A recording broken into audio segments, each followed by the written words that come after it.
What's up guys, it's Alex here. Welcome back to my YouTube channel. Now today I'm going to be talking about aviation and making money. Let's get to it. What is going on? Alex here. Thanks for tuning in, and today I'm going to talk about 5 business ideas you can start in aviation without spending a bunch of cash. 7 years ago, I moved from Spain to the United States to pursue my dream of becoming a pilot. Since I was a kid, I always loved airplanes and I always loved business and making money. Here in the US, I realized that there were so many opportunities and I could do whatever I wanted. And I decided to one day start an airline. That was my dream at that time, okay? Because I wanted to combine those two passions, business and aviation, and well, potentially have my own airline one day and be the pilot for it, right? The truth is that in aviation, to start anything requires a bunch of money. I worked for flight schools, I worked for maintenance departments, I've done different things in aviation, and I quickly realized that it's very stressful, there's a lot of overhead, and I wanted to start something that didn't require too much money to start, and that is, it was not going to make my life miserable. I started doing some research. I went through the option of starting an airline. I did the whole research and I was like, yeah, that's not, takes too much money, too much time that I don't have right now. I looked into potentially starting at 135, flight school, maintenance, and again, it's just a lot of money. While I was doing all that research, I found other options. And I'm pretty sure some of you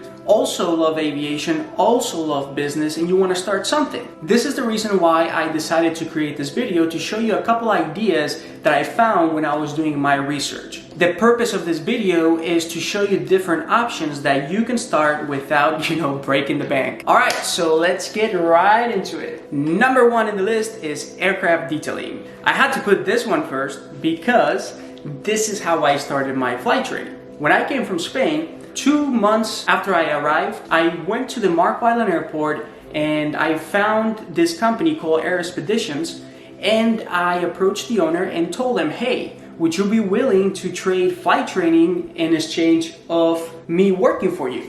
And he said yes. This is how I got my first 10 hours. I used to wash his airplanes and then he will give me 1 hour. So I think I would work 6 hours and he would give me 1 hour of flight time. And that worked perfect. After doing it for a couple months, people started approaching me and asking me, hey Alex, could you wash my airplane? And I would be like, sure, yeah, why not? Instead of flight time, they would give me cash. So I was like, maybe I can start something. So I started to wash people's airplanes and make some money and get some flight time. And I loved it because there was no type of training required or any certification or nothing. I could just go to the airport, put a couple flyers, hey, this is Alex, I detail airplanes, put my number and have people call me. You want to be really familiar with the airplane that you are detailing or that you're washing. For example, if you're washing and waxing a Cirrus, gotta be very careful. There's and the leading edge of the wing and also the vertical and the horizontal stabilator, there's these very small pores, and that's where the TKS fluid comes out from.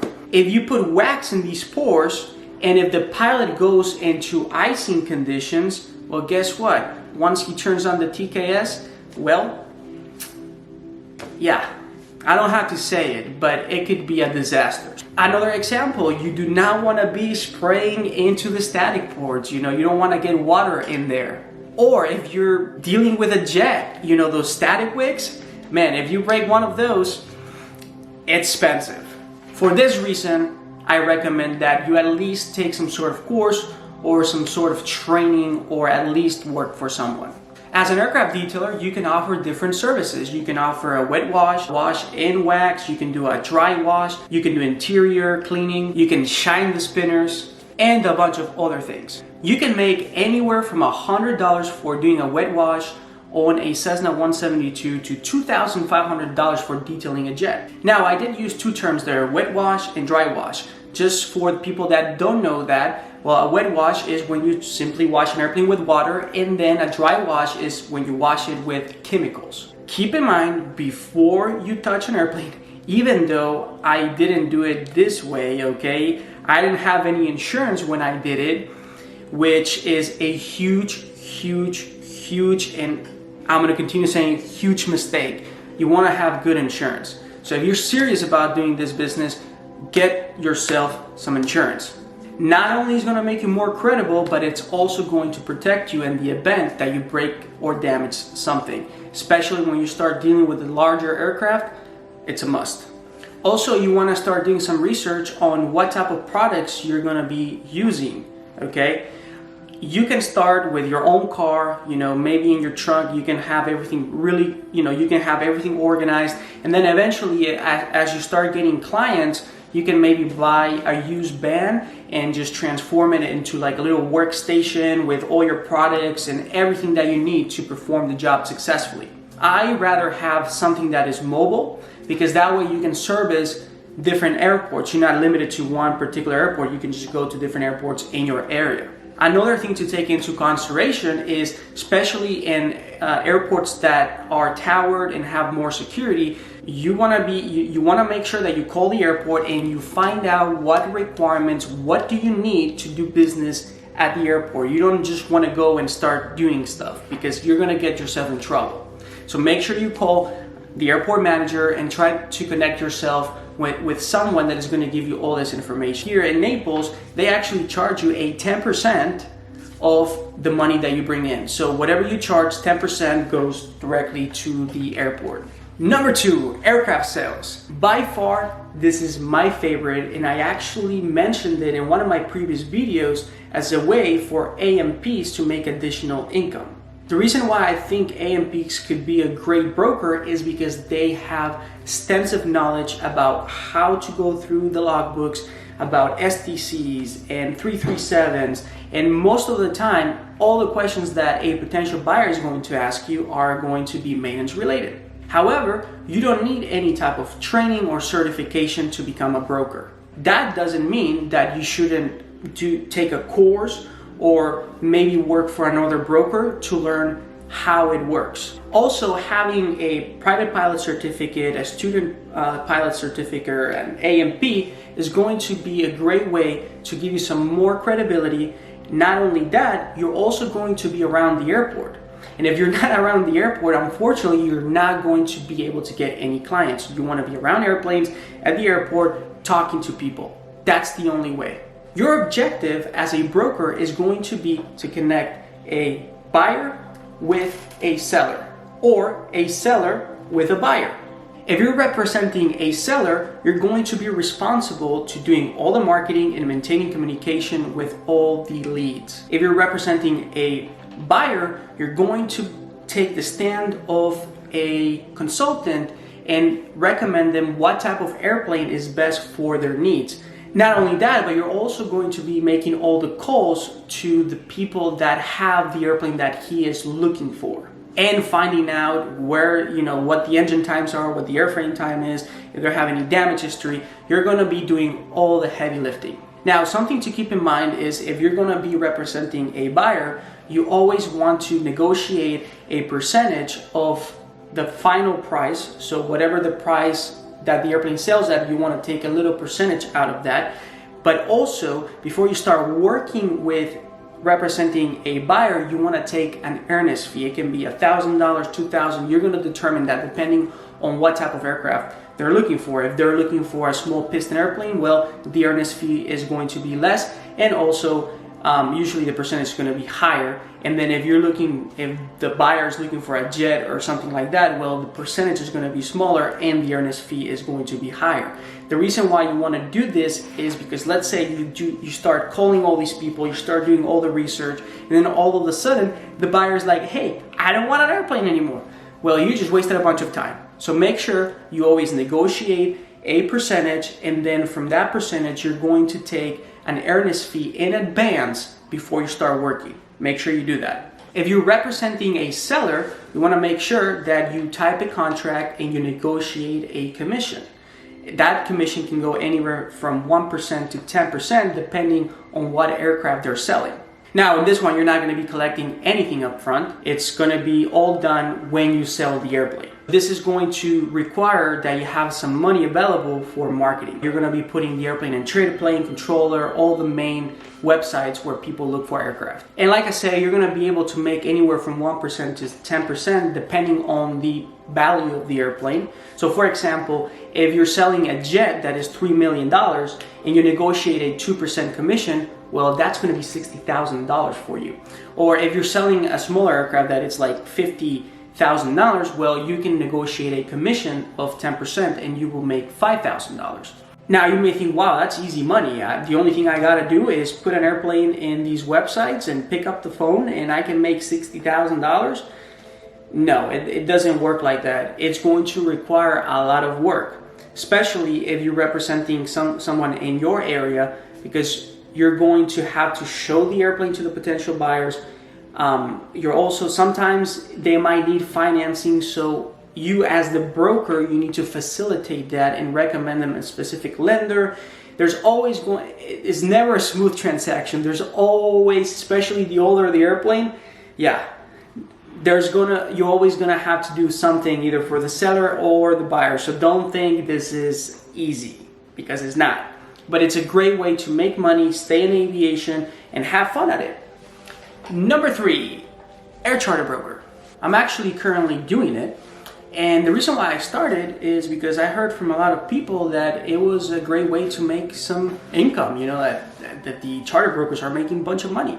So I was like, man, I have to look into this. Again, I'm all about aviation and business, so that's like my main thing. So I tried different things and that's what I like. So anyways, I started doing some research about it, and I actually found that it is very expensive to get started, in my opinion at least, because you need different tools and different things, different softwares, different programs to be able to source the flights. But I found a very cost-effective solution, which I'm going to talk about later. But let's talk about what is involved. So as an air charter broker, your job is going to be to talk to a potential lead that is looking to go from point A to point B, and they're going to have their requirements for this trip, and your job is going to be to find the right flight, the right airplane to complete this mission. To do that, you're going to need to source a flight. So for that, you're going to need different tools. And some of the tools that I found were Avinode, which is like $1,000 per month, and then Fly Easy, which is $500 a month. Apart from that, you need a way to connect with the ultra high net worth people, because that's truly the people that are going to be able to afford a charter flight. I mean, a charter flight can go anywhere from $5,000 an hour to $10,000 and beyond. To give you perspective, if you wanted to do a charter flight from Miami to Dubai, due to the distance, okay, you're gonna need a larger jet. So that's gonna cost you about $500,000. That being said, you know that not anyone can afford this, so your target audience is going to be the ultra high net worth individuals. So you're going to need to network, you're gonna have to figure out a way to get close to these people, and also, well, everything is going online, so you also wanna have some sort of landing page or website where you can get leads from, and that website is going to also need to be SEO optimized. If you don't know what SEO is, well, that's search engine optimization. That way, if someone is typing in, you know, air charter flights near me, or charter flight from Miami to New York, well, the objective would be for your site to at least come up in the first page. So just to do that alone, well, we're looking at, let's say Avinode is like the industry leader when it comes to sourcing flights, and I mean, that's not the only thing they do. They do so many other things.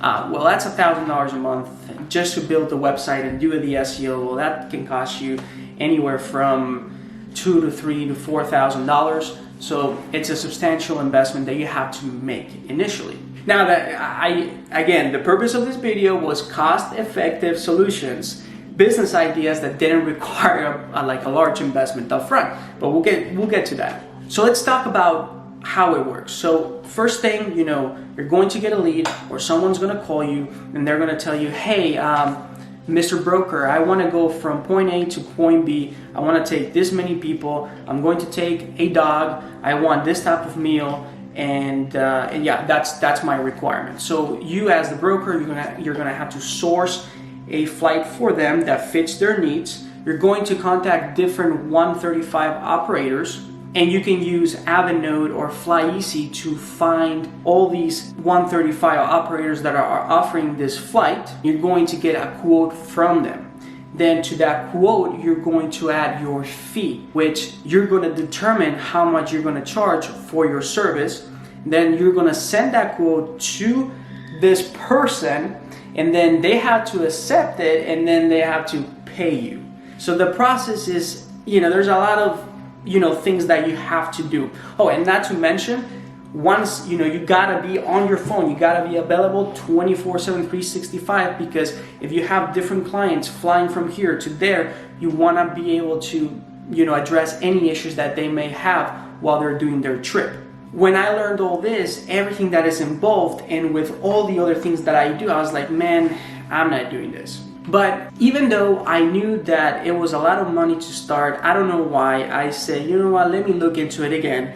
And I started doing a bunch more research, and I came across this company called Neojets. I gave them a call and tried to, get to know them a little bit better and see what they do. And their solution makes everything so much easier for you as a charter broker. So what they do is they take care of all the back-end stuff, all the boring stuff, let's put it. So they will take care of the sourcing, they will take care of the payment. If there are any issues with the operator, they will take care of all that. The only thing you got to focus in is being able to locate the leads and sell them the flight. That's all you have to do. And the fee to start is significantly less than going with Avinode, starting your own website and blah, blah. I mean, you can still do the website and stuff with them, which is a great way to bring in more clients. But if you actually want to look more into it, I'll put a link below, neojets.com. If you want to talk to me and maybe get a little more information, also feel free to drop an email and we can talk about it. And I can show you all the things that they can do for you as well. Number 4, Aircraft Appraiser. So I'm currently not doing this one. And the reason why I'm not doing it is because I have so many other things that I'm doing that I first want to make sure I get good at them before I start something new. But it's something that I did look into doing and I did some research on.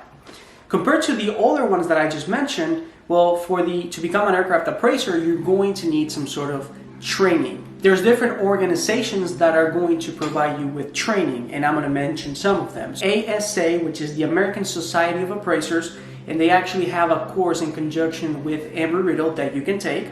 You have the ESTAT, International Society of Transport Aircraft Trading, and then you also have the PAAO, which is the Professional Aircraft Appraisal Organization. They're all going to require you to have some sort of experience in the aviation industry.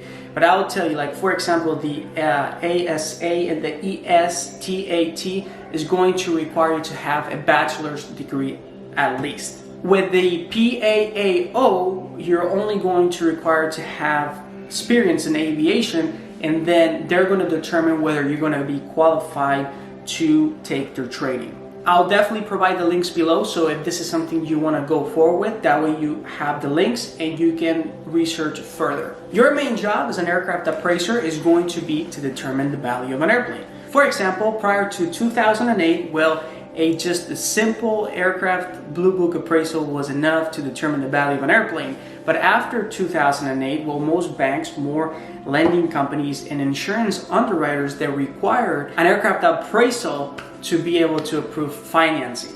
There's actually 3 different types of appraisals that you can make. Obviously, we have the BREF appraisal, which, that can be done through the AOPA. You can, if you're a member, you can just call them up, tell them the type of airplane, the year, the model, what the times are on the engine, what the time in the airframe is, and they're going to give you an estimation of what the value of that airplane is going to be. But it doesn't take into consideration different mods.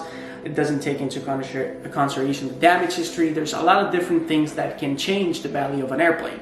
Then you have a desktop appraisal, which you can charge about $500 to $600.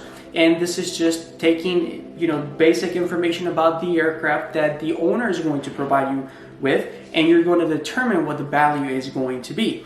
And then lastly, we have an in-person appraisal. And this is, you can charge a lot more for this, like anywhere from $2,000, $3,000.